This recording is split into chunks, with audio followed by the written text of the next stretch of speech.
প্রিয় ভিউয়ার্স, সবাইকে আসসালামু আলাইকুম। আশা করি সকলে ভালো আছেন, সুস্থ আছেন। সকলের জন্য অনেক অনেক দোয়া এবং শুভকামনা রইল। ভিউয়ার্স, আমাদের এই বাংলাদেশটাকে সুখী এবং সমৃদ্ধশালী বাংলাদেশ হিসেবে গড়ে তুলতে হলে সর্বপ্রথম যে কাজটা করতে হবে সেটা হলো নিজেদের মধ্যে বিভেদ তৈরি না করে সবাই মিলে একে অপরের হাতে হাত রেখে আমাদের এই বাংলাদেশটাকে সুখী এবং সমৃদ্ধশালী বাংলাদেশ হিসেবে গড়ে তুলতে হবে।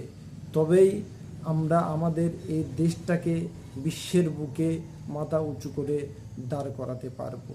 একে অপরের হাতে হাত না রেখে চললে কখনোই সুখী এবং সমৃদ্ধশালী বাংলাদেশ গড়ে তোলা সম্ভব না, এবং নিজেদের মধ্যে বিভেদ তৈরি করে রাখলে সে জাতি অবশ্যই দিনে দিনে অধঃপতনের দিকেই যাবে।